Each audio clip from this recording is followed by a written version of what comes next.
Quand j'étais à Madrid, mon grand frère, même père, même mère, père à son âme, aujourd'hui n'est plus là. C'est lui qui prend une lettre, c'est lui qui envoie une lettre à mon club respectif où je gagne de l'argent pour pouvoir nourrir mon pays, pour pouvoir nourrir les gens qui travaillent chez moi. Lui, il envoie une lettre officielle de la part de famille d'Adebayor en disant de ne pas me garder, de résilier mon contrat. Franchement, pour moi, jusqu'à présent, je suis arrivé le matin à l'entraînement au Real de Madrid, dans le vestiaire, où j'écoutais la musique. On me dit, il y a Florentino Pérez qui veut te voir. Le président. Le président du club, c'est bizarre ça. Bon, je monte en haut, il me montre la lettre. Je voulais parler, mais je n'ai pas pu parler. Tout ce que j'ai vu, c'est l'âme qui coulait. Parce que je me suis dit, si mon frère, même père, même mère, on dit le sang est plus fort que l'eau, ça c'est vrai. Mais si mon frère, même père, même mère me fait ça, c'est que je suis en danger. Donc c'était très difficile. Et après ça, je me suis dit, bon écoute, c'est l'histoire de la famille, ils ne sont pas contents de toi, mais ça peut arriver. Ça peut arriver. Bon, j'ai oublié l'affaire. 2-3 ans après, ma mère va faire des interviews à Accra, comme quoi je l'ai chassé de la maison. Comment un individu peut chasser sa maman de sa maison alors que j'ai construit 3 maisons pour 3 amis à moi. Donc ça, c'est quelque chose que je ne peux pas faire. C'est quasi impossible de dire que j'ai chassé ma maman de ma maison. Pourquoi faire? Pour qu'elle aille où? Et depuis le jour-là, j'étais en colère contre la famille. Parce qu'à la fin, je me suis rendu compte que ma famille voulait vraiment que je tombe. Parce qu'à chaque fois, quand il y a un problème familial, quand ma mère m'appelle pour me demander quelque chose, ou mon frère m'appelle pour me demander quelque chose, quand je dis demain ou après-demain, ce qui sortait de leur bouche, c'est qu'on m'appelait les journalistes. J'ai fait, mais ce n'est pas les journalistes qui m'ont fabriqué. Arrêtez de me menacer avec l'histoire des journalistes. Combien de journalistes ont construit des maisons pour leur maman? J'en sais rien. Combien de journalistes ont acheté des voitures pour leurs soeurs et frères? J'en sais rien. Aujourd'hui, c'est vrai que j'ai tant de voitures, mais j'ai acheté des voitures pour tout le monde dans ma famille.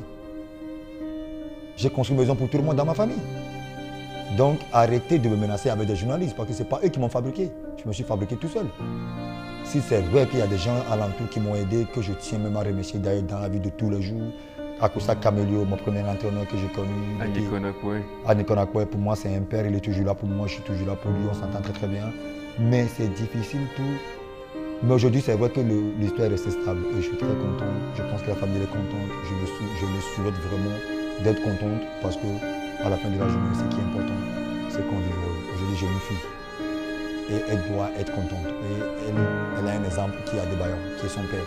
Donc je n'ai pas le temps maintenant d'entrer dans des problèmes avec mon frère, ma soeur et oublier ma fille. Je dois me concentrer sur la vie de ma fille.